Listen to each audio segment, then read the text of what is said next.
This rewind brought to you by shirts. Shirts! I have them now. Hello and welcome to Brave Souls Rewind, the show where I 200 older characters so you don't have to. And I'm sure you guys saw it coming that I'm going to start doing the resurrection characters as well. Right now we only have 5, but that number will increase with time, and you can bet that I'll be doing as many as possible. Quick thing before we begin. Because these are resurrection characters, I am gonna judge them a bit more harshly than I do the normal ones, just because they should be better. I'm also gonna try to increase their stats by more than the 100% that I typically try to increase them by. Though that may change in the future depending on how it feels. With that said, let's begin.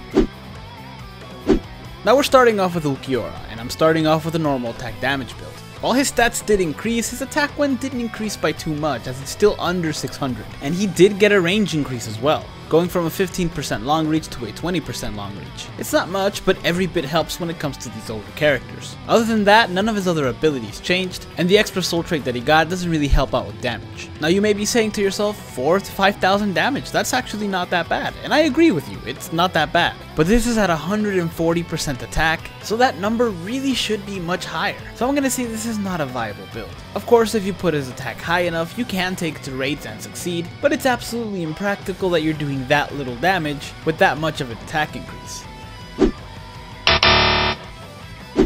Now next we have the strong attack damage build, and wow, is this actually impressive. His SP did get increased by 130%, but even then I wasn't expecting an OG Ulquiorra to do this much damage. I mean, it's a lot of damage, and in a lot of cases it was overkill. But here's the thing, he doesn't really have the best range. Now don't get me wrong, the actual range is better than what it appears to be, but it's still not great. And once you use up your strong attacks, you do have to wait for them to come back to actually be able to do anything. And this is a viable strategy if you're in single player, but when you're in co-op, it's not going to be as useful, especially since there's a lot more enemies and you have very poor range. So yeah, while it's okay in a 5-star raid, or I'd say even a boss rush, I wouldn't take this build in any co-ops or inheritance zones or droplet zones, just because it's not practical to take out an enormous amount of enemies that will all be coming after you. It's still an impressive amount of damage for an OG character though.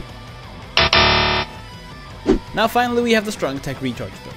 And I'm gonna say this one's viable. You still keep a lot of the damage that you had when you had the strong attack damage build, except you don't have to wait nearly as long for them to come back, allowing you to spam the moves and kinda make up for the fact that they don't have the best range. This Ulquiorra went from having a 626 SP to 714, allowing you to actually take this build in some of the co-ops. And if you know what you're doing, you might even get away with inheritance zone, though I'd be a lot more careful there, because again, you don't have the best range. So there you have it. It is really nice to see an older character come back in such a way. Of course, only one of his builds is viable, but it does feel good to be able to use one of the original characters again.